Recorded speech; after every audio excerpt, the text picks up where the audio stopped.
Lucky Shivraj को लेकर तुरंत कॉटेज पहुंच गया था। उनका बहुत ज्यादा खून बह जाने की वजह से उनकी हालत खराब हो गई थी, लेकिन फिर भी लकी वक्त रहते उन्हें अपने साथ कॉटेज ले आया था। अंदर जब डॉक्टर शिवराज का इलाज कर रहे थे, तब इधर लकी पेड़ के नीचे बैठे रोए जा रहा था। उसकी आंखों से आंसू रुकने का नाम नहीं ले रहे थे। इतने में सुहासिनी आई और उसने लकी को खबर दी कि शिवराज की तबीयत ठीक हो गई थी। लकी भागता हुआ सीधा शिवराज से मिलने के लिए चला गया। जब उन दोनों के बीच में पृथ्वीराज को लेकर बात चली तो शिवराज के चेहरे पर मुस्कान आ गई। मैं पृथ्वीराज को बहुत कम उम्र से जानता हूँ। असल में उसके दादाजी हमारे यहाँ काम किया करते थे। जैसे आज काशीनाथ मेरे लिए काम करता है, वैसे ही उसके दादा मेरे दादा के लिए काम किया करते थे। उस वक्त हम लोगों को इस तरह से काम पर नहीं रख सकते थे जैसे आज रखते हैं। आज तो हम जिस किसी को भी काम पर रखते हैं उसका इंटरव्यू लेते हैं, उसने क्या पढ़ाई की वो देखते हैं, वो बात कैसे करता है, कपड़े कैसे पहनता है, ये सब देखा जाता है। लेकिन उस जमाने में ऐसा कुछ भी नहीं देखा जाता था लकी। तब सिर्फ व्यक्ति के आचरण और उसकी ईमानदारी के दम पर ही उसे काम पर रख लिया जाता था। ऐसे ही हमने पृथ्वीराज के दादा अमरनाथ मेहरा को भी अपने यहाँ काम पर रख लिया था। शिवराज ने कहा और लकी की तरफ देखने लगे। लकी उनकी बात को बहुत ध्यान से सुन रहा था। जब शिवराज काफी देर तक कुछ नहीं बोले तो लकी ने कहा, काम पर रख लेने के बाद? काम पर रख लेने के बाद में सब कुछ ठीक चल रहा था। तब हमारा भी कारोबार इतना फैला हुआ नहीं था जितना कि आज है। हम सभी उस वक्त भी वहीं रहा करते थे जहां भी रह रहे हैं, और अमरनाथ सिंह के परिवार को भी हमने वहीं रहने के लिए एक छोटा सा 2 कमरे का मकान दे दिया था। कुछ सालों बाद अमरनाथ को एक बेटा हुआ। उसका नाम रखा गया मोतीराम मेहरा। अब उसका परिवार बड़ा हो जाने की वजह से हमने घर में उसका काम भी बढ़ा दिया था। पहले सिर्फ अमरनाथ काम किया करता था, फिर धीरे धीरे हमने उसकी बीवी और बाद में उसके बेटे मोतीराम को भी काम पर रख लिया। अब मोतीराम को मेरे पिता से बड़ी चिढ़ होती थी। वो जब देखता था कि हमारा कारोबार बढ़ता जा रहा है और हमारा जो धंधा है वो बहुत अच्छा चल रहा है, तो उसे ऐसा लगता था कि उसे भी इस धंधे में पार्टनर की भूमिका में रखा जाए। लेकिन वो अपनी नीयत को ऐसा दिखाता नहीं था। वो ऊपर ऊपर ऐसे दिखाता था कि वो बहुत कुछ सीखना चाहता है, व्यापार क्या है वो देखना चाहता था।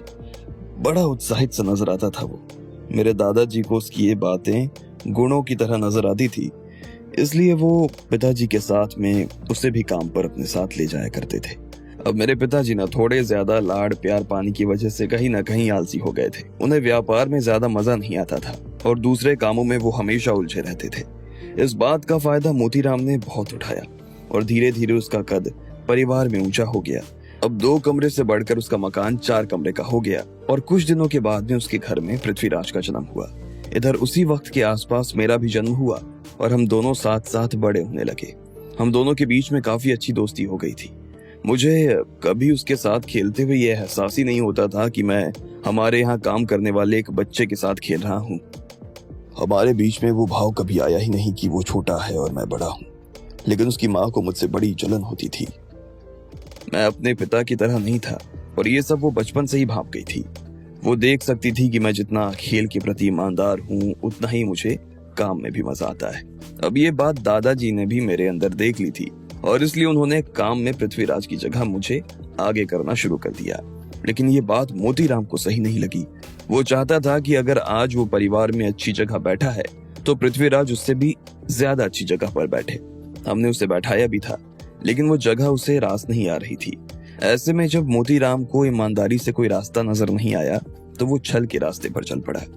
वहीं खातों में घपले करना, हमारे नाम से माल लेना और फिर हमारे ही नाम से बेचकर सारा पैसा अपनी जेब में डाल लेना। जब हमारे देश में मशीनें आनी शुरू हो गई थी तो उसने खुद गुपचुप 2 फैक्ट्रीज डालकर हमारे नाम से अपनी डुप्लीकेट माल बेचकर पैसा कमाना शुरू कर दिया। शिवराज ने कहा। लकी उसकी बातों को सुनता चला जा रहा था। उसे मालूम ही नहीं था कि शिवराज और पृथ्वीराज की जड़ें इतनी दूर तक एक दूसरे से जाकर जुड़ी हुई थी। शिवराज ने आगे कहा, लेकिन दादाजी को इससे कोई भी दिक्कत नहीं थी। उन्हें ऐसा लगता था कि आटे में थोड़ा बहुत नमक चलता है। वो तब भी उन लोगों की सिर्फ नीयत ही देख रहे थे। वो देख रहे थे कि अगर वो हमारे घर का काम कर लेने के बाद में ये सब कर रहे हैं तो उन्हें ज्यादा दिक्कत नहीं है। उल्टा उन्होंने तो उनसे कहा कि उन्हें हमारे नाम से कोई माल नहीं बेचना चाहिए, बल्कि अपना खुद का कोई ब्रांड खड़ा करना चाहिए ये सुनते ही मोतीराम और पृथ्वीराज को पर लग गए। उन्होंने दादाजी की छूट का खुला फायदा उठाया और अब एक ही घर के नीचे दो कंपनी खड़ी हो गई। उन दिनों पृथ्वीराज की बहन की शादी की भी बात चल रही थी, क्योंकि वो मेरा दोस्त था और हम बचपन से ही एक दूसरे के साथ खेलते आ रहे थे, तो वो चाहता था कि मैं उसकी बहन के साथ शादी कर लूं। मुझे भी उसकी बहन पसंद थी, लेकिन मेरे पिता इस चीज के सख्त खिलाफ हो गए। पहले ही वो उसके परिवार के हमारे परिवार में इतने दखल से परेशान हो गए थे और अब वो इस चीज को रिश्तेदारी में नहीं बदलना चाहते थे। वो चाहते थे कि मेरी शादी जो है वो किसी बड़े परिवार की लड़की से हो। शुरुआत में मुझे उनकी ये बात सही नहीं लगी, लेकिन जब मैंने ठीक तरीके से सोचने की कोशिश की तो मुझे लगा कि उनका सही कहना था। मोतीराम की नीयत को देखते हुए मैं उसकी बेटी से शादी नहीं कर सकता था, इसलिए मेरी शादी आखिर में सोहन से करवा दी गई। लेकिन इस बात का पृथ्वीराज को बहुत बुरा लग गया। जिस दिन मेरे और सोहन के फेरे होने वाले थे, उस दिन पृथ्वीराज शराब पीकर मंडप में आ गया। शिवराज ने कहा और उनकी आंखों के आगे वो दृश्य फिर से ताजा हो गया जब उसकी और सोहन की शादी हो रही थी और पृथ्वीराज शराब पीकर वहां पहुंच गया। बड़े से हॉल में वो सभी लोगों से टकराता हुआ आगे बढ़ता चला जा रहा था। उसके हाथ में उसकी बहन सुजाता का हाथ था। सुजाता उससे हाथ छुड़वाने की कोशिश कर रही थी, लेकिन फिर भी पृथ्वीराज उसे खींचते हुए अपने साथ लेता चला जा रहा था। भैया छोड़ो मुझे, क्यों जबरदस्ती कर रहे हो, छोड़ो ना मुझे, सुजाता ने कहा। क्यों जोड़ दूं तुझे, क्यों जोड़ दूं? आज मैं किसी को भी नहीं जोड़ने वाला हूं, किसी को भी नहीं जोड़ूंगा मैं, पृथ्वीराज ने कहा और शिवराज और सोहन के सामने आकर खड़ा हो गया। पृथ्वीराज ने उन दोनों के फेरे रोक दिए और सब लोग हैरान होकर सिर्फ इन दोनों को देखते चले जा रहे थे। क्या रे शिवराज, कायर गई गे, यार किसी और से और शादी किसी और से? आखिर तूने अपनी औकात दिखाई दी ना, आखिर तूने दिखाई दिया ना कि तू बड़े बाप की औलाद है और तुम बाकी लोगों को अपने पैरों की जूती की तरह समझते हो। पृथ्वीराज की आंखें गुस्से और नशे की वजह से भयंकर लाल हो गई थी और उसने अभी भी एक हाथ से सुजाता का हाथ पकड़ा हुआ था। पृथ्वी, यहाँ तमाशा करने की जरूरत नहीं है, चला जाए यहाँ से, शिवराज ने कहा। अरे क्यों चला जाऊं, क्यों चला जाऊं बता? और चल मैं तो चला जाऊंगा, लेकिन मेरी बहन तेरे बिना कहाँ जाएगी, बोल क्या होगा इसका तेरे बिना? पहले तो तूने इसे बड़े बड़े सपने दिखा दिए और उसके बाद एक ही झटके में उन सपनों को लात मारकर उससे अलग हो गया। वाह वाह शिवराज अग्रवाल, वाह, पृथ्वीराज ने कहा और सभी लोगों के सामने देखकर तालियां बजाने लगा। ये देखकर शिवराज और उसके परिवार को बहुत शर्म महसूस हो रही थी। वहां पर सोहन के घर वाले भी खड़े थे और वो भी इस तमाशे को देखकर काफी असहज महसूस करने लगे। पृथ्वी देख, बेकार में बदतमीजी करने की जरूरत नहीं है, देख नहीं रहा कि उसकी शादी हो रही है, क्यों बेकार में बखेड़ा खड़ा कर रहा है? इतने में शिवराज के दादा ने बीच में आते हुए कहा, नहीं बाबूजी, मैं कहीं नहीं जाने वाला हूँ, कहीं नहीं जाने वाला हूँ मैं, जब तक इस मंडप से वो लड़की बाहर नहीं जाती तब तक मैं यहाँ से नहीं जाऊंगा, और अगर किसी ने मुझे बाहर निकालने की कोशिश की या मुझे हाथ भी लगाने की कोशिश की तो मैं उसे यहीं जिंदा गाड़ दूंगा।